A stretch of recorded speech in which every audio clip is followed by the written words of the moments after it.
আসসালামু আলাইকুম রহমতুল্লাহ বরকাত। আমি আবারও আসলাম পার্ট ওয়ানে ছোট্ট একটা শর্ট ভিডিও নিয়ে আপনাদের সামনে। খুবই গুরুত্বপূর্ণ, প্লিজ একটু দেখুন। আমি কি বলতে চাই একটু শুনুন, একটু প্লিজ, একটু প্লিজ। খুব গুরুত্বপূর্ণ কথা। মুহাম্মদ সাল্লাল্লাহু আলাইহি সাল্লাম বলেছেন সাহাবেদের সাথে যে আমার উম্মাহ সবচেয়ে বেশি কবিরা এবং শিরক পাপে লিপ্ত হয়ে যাবে।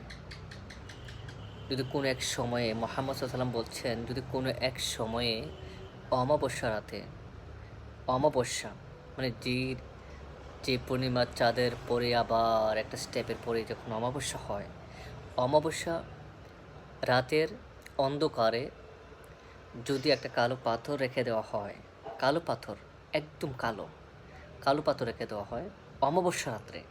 অমাবস্যা আমরা জানি এমনিতে খুব কালো অন্ধকার, হাত দিলে এভাবে হাত দেখা যায় না। আর অমাবস্যা রাত্রে একটা কালো পাথর রেখে দেওয়া হয়। একথা কে বলছে? মুহাম্মদ সাল্লাল্লাহু আলাইহি সাল্লাম বলছেন। তাহলে আমরা প্রথম স্টেপটা হচ্ছে মুহাম্মদ সাল্লাল্লাহু আলাইহি সাল্লাম আমাদের জন্য উপদেশ বাণী রেখে দিয়ে যাচ্ছেন। উনি বলছেন কোনো এক সময়ে তার উম্মাহ সবচেয়ে বেশি কবিরা এবং শিরক পাপে লিপ্ত হয়ে যাবে, সবচেয়ে বেশি শিরক পাপে।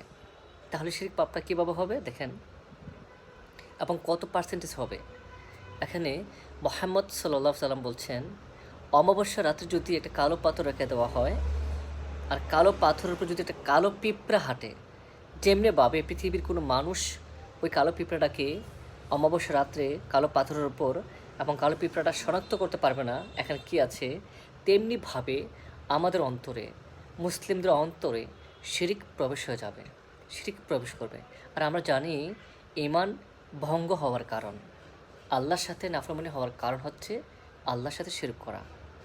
সো আমরা we have to must be think about the religious.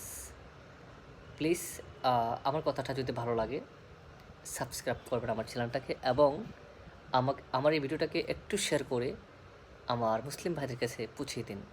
আসসালামু আলাইকুম রহমতুল্লাহ বরকাত।